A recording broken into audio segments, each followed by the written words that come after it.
If you're building a Web3 project in 2025 and you've ever thought about applying for a blockchain grant, this video is for you. I'm Nelly, founder of InnMind, the platform that helps founders accelerate their early journey. Every week, I receive DMs from founders, desperate for intros to protocols, all hoping to crack the grant game to get first cash in. So today, let's pull back the curtain. What's really going on with Web3 grants in 2025? Why 90% are a waste of time for most founders? And what actually works right now? Remember those sweet 2021 days when getting a grant meant filling out a Google form or just having a short call with somebody from a new L2 protocol team? And then magically 10K or 20K hit your wallet a few days later? Sometimes even faster if your protocol of choice was in a bull run. Fast forward to now. Applying for a grant feels like applying for an EU innovation subsidy. Milestones, reports, legal entities, cross-chain alignment decks, GitHub links and MVP descriptions, GTM and community engagement plans. It takes days to fill in these forms, but still no actual reply. As one founder put it on Twitter, we're not funding builders anymore, we're funding form fillers. Even I, with my network and years in this game, spent a whole week applying to just 2 different grants for one of our projects. That's not strategy. That's unpaid consulting for bureaucratic ghost towns. And the worst part, most teams never hear back or see the full approved amount. We've gone from helicopter money to Hunger Games. Hunger Games. So let's see together what founders are actually experiencing in 2025. To start with, grant hopping fatigue. As one founder shared on Reddit, we're stuck in a loop, hopping from chain to chain just for survival. Every few months, we're rebuilding our product to fit a new grant template. They call it the grant hopping trap, and it's real. Here's how it works. Tech debt skyrockets. Your roadmap becomes protocol dependent. You stop building for users and start building for checkboxes. Another takeaway from 2025 Web3 grants recap.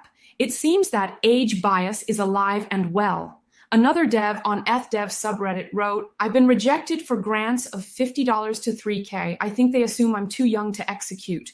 We're in a space where a cartoon penguin can raise $5 million in minutes, but a 19-year-old founder with a working MVP is too risky?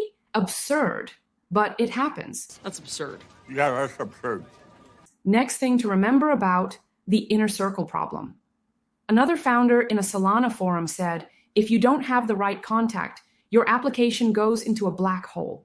And it's true. If you're not already in someone's Discord or Telegram, your form lives and dies in an Airtable cell somewhere. Harsh but real. Last but not least, grants are buying users, not ideas. As one founder on X wrote, they don't fund ideas, they buy user bases. Honestly, that one hits. You could have brilliant tech, but unless you're moving users to their chain, you're invisible. Punchy reality check, working product, optional. Real users, mandatory.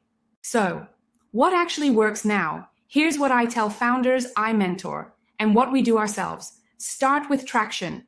Even small, real usage on any chain beats big promises. Grants amplify momentum. They don't create it. Skip cold applications. Get a warm intro, or at least DM someone on the grant team.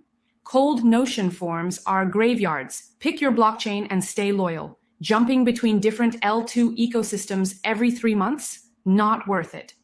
Most protocols now look for teams who build and stay with them for a long term, adding value to their ecosystem. Understand the politics. Read grant requirements like legal contracts. Early stage growth grant means show us you have users we can poach. And the last but not least, if you're Web 2.5, use it. Protocols now prefer hybrid projects with off-chain traction they can tokenize later. Use that to your advantage. I get it. The current system is broken, but some grants do deliver. If you know where to look and if you come in with eyes wide open. We've compiled a 2025 grant tracker list. Over 30 plus active Web3 grant programs with links, tips, eligibility criteria, and where to apply. It's curated by InnMind team, no bullshit, no fluff. If you're tired of searching for real, up-to-date info about Web3 grants in 2025, register on InnMind and download it from the knowledge base. find the link below. It's the stuff I wish I had when we first were trying to obtain grants. And if you're watching this because you're burned out writing grant milestone reports and being ghosted, just know you're not alone. Drop a comment. Share your worst grant rejection story. I might read and share it in the next video. If you've ever written a 12-page grant proposal, attached your business model, growth roadmap, pitch deck, and 3 ecosystem diagrams, just to be ghosted by another L1 or L2, I see you. You're doing great, guys. Or at least surviving. I will survive! You will survive! I will survive! We will survive! Which in this market is the same thing. See you in the next video. Don't forget to subscribe.